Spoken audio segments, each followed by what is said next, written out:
Hello everyone and welcome back to another episode of Wednesday Workout Wisdom. Today I'll be showing you guys how to do the perfect back double bicep.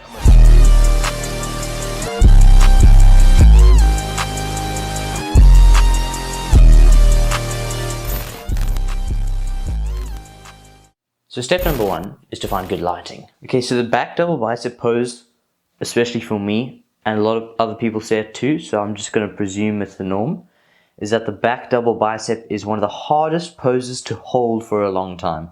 It takes a lot of energy, a lot of squeezing, a lot of mind muscle connection. It's just a very tiring pose. So let me start off by showing you guys what it actually looks like.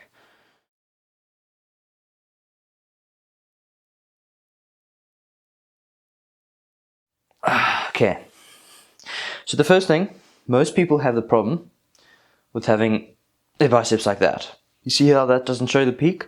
What you want to do is you want to angle your arms just slightly, see, like that. Angle your arms like that, so then it shows the peak, because the peak is actually slightly in front of where your fists are. So if your fists are directly up, the peaks are not directly up. So you want to angle it a little bit more than you think. So then it gets a tiny bit uncomfortable, then you know that's the right position. And then next, what you want to do, just before you set up, is you can't see it in the frame here, but your back leg, you want to flex your calf and have your back foot out like that, and flex your hammy as well, because you don't want to look relaxed, and your glutes obviously. And then what you want to do to start off the pose is you want to almost pretend you're doing a row. So you start by like grabbing the bar and then pulling back with your thumbs like this, pulling back, and then once you get that full contraction in the back, what that does is that brings out your Christmas tree, right? And then you full circle up, you do pretty much a lat pull down, and then you flare your lats out and flex your biceps.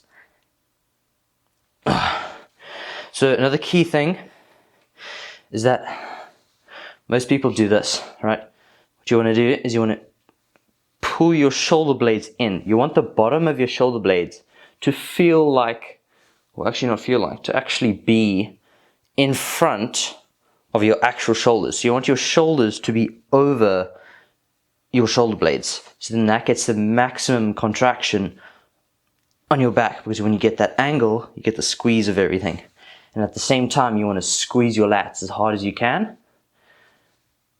And something else I do is to make sure I am pushing, sorry, move the mic a bit here. Something else I do is to make sure I'm pushing my sternum or my chest as far out as possible. What that does is brings the spine back and everything else back, as well as you pushing your shoulders back while you're pushing your chest out. And that gets a really good contraction on the middle of the back. You'll see when I do this now. Here, no chest pushing out, chest pushing out. So you can see there's a lot of more definition around the middle here that's getting pushed out. So let me go through the full pose with you guys now. So foot back, flex the calf, flex the hammies and the glutes. Do your row nice and slow to bring out that Christmas tree. Around, pull down to flex the lats, flare them out, push your chest out, squeeze. Hope I helped you guys get your back double bicep looking fresh. And I'll see you guys in the next episode of Wednesday Workout Wisdom.